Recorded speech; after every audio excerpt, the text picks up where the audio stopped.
পুরো দমে ক্লাস চলছে একটার পর একটা। বাবু বলল, জেসমিন তোর কাছে কি লিপ গ্লস আছে? জেসমিন বলল, লিপ গ্লস দিয়ে কী করবি, তুই তো ছেলে মানুষ। বাবু বলল, আমার ঠোঁট দুটো ফেটে গেছে। টিচার হঠাৎ করে ওদের দিকে তাকালো, বলে উঠল, কী এমন কথা বলছো?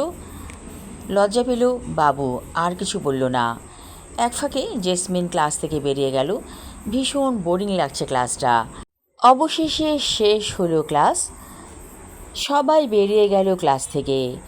বাবুর চোখ দুটো খুঁজছে জেসমিনকে, কোথাও দেখছে না। হঠাৎ চোখে পড়ল ওই যে দূরে দাঁড়িয়ে আছে জেসমিন গাছের নিচে। বাবু যেয়ে বলল, কী রে, তুই যে ক্লাস করলি না? জেসমিন বলল, চল চা খেতে যাব, ভালো লাগছে না, মাথাটা প্রচণ্ড ধরেছে। দুজনে হেঁটে হেঁটে চলে এলো চায়ের দোকানের কাছে। ভার্সিটির লাইফটা অনেক চমৎকার। জেসমিন হলে থাকে, বাবুও থাকে হলে। ওরা গ্রাম থেকে এসেছে, একই গ্রামের। জেসমিন বাবুকে মনে মনে লাইক করে, কিন্তু কথাটা এখনও বলেনি। হয়তো বাবুও লাইক করে, এটাই হয়তো নীরব ভালোবাসা। বাবু বলল, তোর কাছে কেমন লাগছে ভার্সিটি লাইফ? জেসমিন বলল, চমৎকার। চায়ে চুমুক দিয়ে বলল বাবু, মামু চাটা তো ফার্স্ট ক্লাস বানাইছেন। মামু বলল, আমার হাতের চা নাম্বার 1। ও আচ্ছা, আপনি তাহলে ওই কনডেন্সড মিল্কটা ইউজ করছেন, নাম্বার 1। চাওয়ালা হেসে বলল, ঠিক ধরছেন মামু। জেসমিন বলল, দুটো বিস্কিট দিন তো। গোল গোল এক ধরনের বিস্কিট আছে বয়ামে, সেখান থেকে বিস্কিট বের করে মামু জেসমিনকে একটা আর বাবুকেও একটা দিল। চা বিস্কিট খাবার পরে বাবু বলল, পরের ক্লাসগুলো কি করবি? জেসমিন বলল, আর ক্লাস করতে ইচ্ছে করছে না, চল কোথাও যাই। বাবু বলল, কোথায় যাবি? জেসমিন বলল, নিউ মার্কেটে।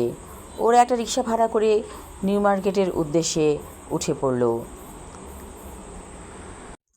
কি মনে হতেই জেসমিন আবার বলল, না রে, মার্কেটে যাব না, হাতে টাকা কড়ি নেই, চল ভার্সিটি চত্বরে ফিরে যাই, সবাই আমাদের জন্য হয়তো ওয়েট করছে। রিক্সাওয়ালা খুব বিরক্ত হলো, বলল, আমার রিক্সায় উঠলেন কেন তাইলে? শুধু শুধু আমারে কষ্ট দিলেন। জেসমিন আর কিছু বলল না, এদের সাথে কথা বললে টাকা চাইবে। ওরা দুজনে চলে এলো ভার্সিটি ক্যাম্পাসে। ওদের জন্য আসলেই সবাই ওয়েট করছে। ওদেরকে দেখে চিৎকার করে মাসুম বলল, কী রে, কোথায় গিয়েছিলিস তোরা? আমরা তোদেরকে খুঁজে খুঁজে হয়রান। জেসমিন বলল, এই তো আমরা কাছেই ছিলাম। হঠাৎ বাবুর চোখে পড়ল একটি মেয়ের দিকে। সে পরেছে নীল শাড়ি, অপূর্ব সুন্দর।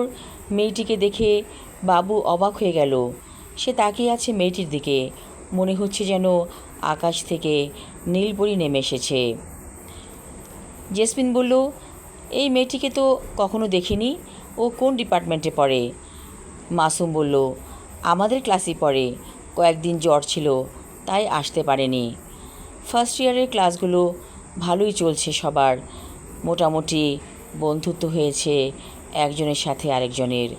বাবুর চোখে ওই মেয়েটিকে অপূর্ব সুন্দর লেগেছে। কেমন যেন বুকের মধ্যে চিনচিনে একটা ব্যথা অনুভব করছে। তাহলে কি ও এই মেয়েটির প্রেমে পড়ে যাচ্ছে? জেসমিনের কি হবে? প্রেম তাহলে এমনই, বুকের মধ্যে চিনচিনে ব্যথা করা একটা ব্যাপার। আমি আমার লেখা ছোট গল্প নীলপরি পর্ব 1 পড়লাম। পরবর্তী অংশ থাকবে আগামী পর্বে। ধন্যবাদ।